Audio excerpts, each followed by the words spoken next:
This is Real News Media TV, coverage you can trust. Please like, share, subscribe, and hit the notification bell. Select all for daily news updates.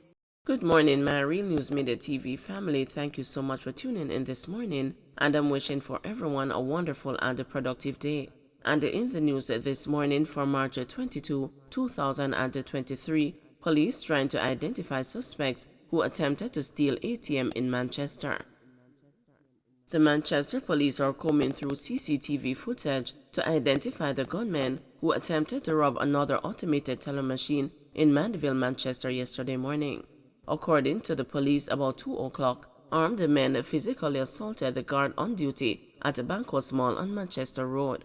Senior Superintendent Stephanie Lindsay, head of the Corporate Communications Unit of the Jamaica Constabulary Force, said the guard was beaten by the men who later left the location. When the police responded, they ran, leaving behind the machine as well as some of the items that were stolen from the security guards that were on duty at the location. So they are now conducting an investigation, trying to see if they can identify the individuals who were involved. Based on the feedback I got, I don't think they were able to access the machine, although they were able to successfully remove it from where it was installed. They were not able to access the actual machine to remove any cash from it.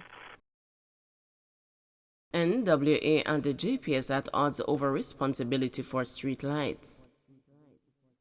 A war of words is brewing between the National Works Agency and the Jamaica Public Service Company over who has responsibility for street lights covering large stretches of roadway. A recent expose highlighted a number of roadways where streetlights are non-functional, leaving several corridors covered in darkness. The JPS, via a social media post, sought to distance itself from the issues, pointing to the corridors, which it said are the purview of the National Works Agency. Among the affected sections of roadways are the Elegant Corridor and the Bogue Road in St. James, Don Robin to Mullines intersection, Ligani to Lady Musgrave Road, Papine to Ligani, and the Trafalgar Road at St. Andrew, as well as the Michael Manley Boulevard in Kingston.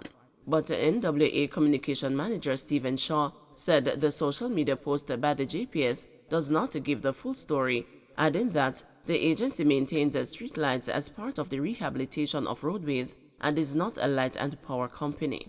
We have always maintained that in respect of the street lamps, that is something that the JPSCO is better suited to handle. I'm aware that discussions have been ongoing for a number of years now. It's not yesterday nor the day before. At one point, and these discussions would have been with the JPSCO, and I'm talking about at one point when the lady was in charge of the JPS, I believe that we thought that we had an agreement for all of those things to be treated with. But then management changed and the decision was taken that no, notwithstanding that which might have been agreed to, we are not standing by that, and so we are demanding some other things. Some decisions have been taken, but the JPSCO, to the best of my information, still has issues and they are requesting certain things, that those things are outside the purview of the National Works Agency. And so since JPSCO has taken to social media, they should give the full story as to exactly what it is that they are requesting, as to why is it that the process cannot move forward. Because on our side, we have been willing to do so for at least 7 years. In response to calls for clarity on the ownership of the hundreds of streetlights across the island, the JPS said they are advanced in talks, but the details are yet to be finalized. JPS Communication Manager Audrey Williams told the news that the lights remain the responsibility of the National Works Agency. Cabinet has granted approval for the transfer of the streetlights. So the next step is taking place, which is the working through of the details of the contract. This includes details on the schedule for repairing and transferring the streetlights and how the assets should be incorporated into the JPS asset base.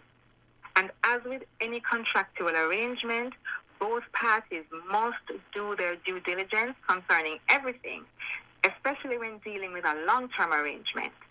So we wish to make it clear that until they are transferred, they remain the property and the responsibility of the NWA.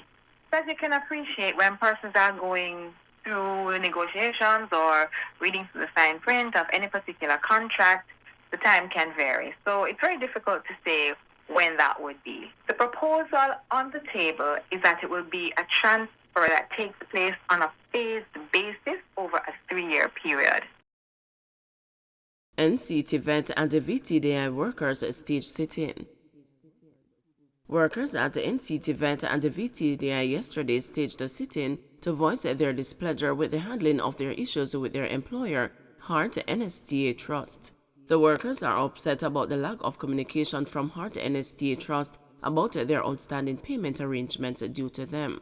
They are also concerned about their security of tenure ahead of a transition from Heart NSTA to the Ministry of Education without the long-standing issues being addressed.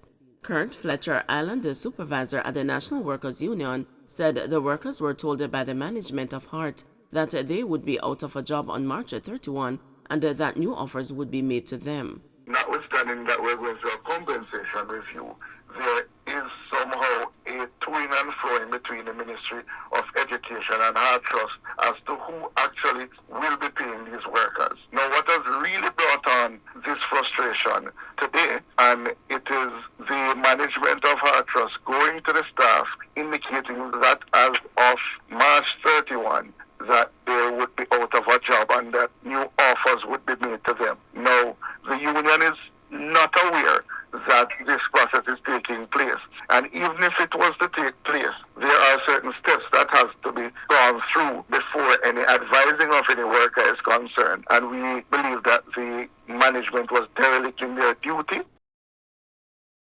Clark says a payroll system working overtime to pay public sector by month end.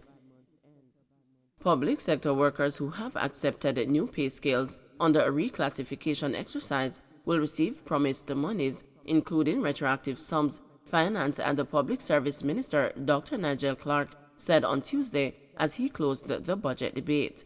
He said that despite the late signing of some agreements, the government fragmented and decentralized the payroll system will be working overtime for the majority to be paid before month end or shortly after.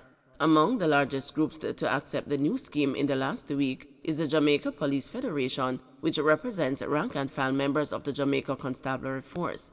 The union voted overwhelmingly last Thursday to accept the reclassification and retroactive salaries in a voting exercise which has been under scrutiny since then.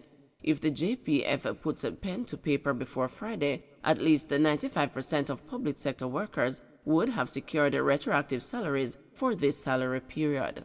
We expect that certainly for the groups who have signed, the retroactive payment will be paid this month.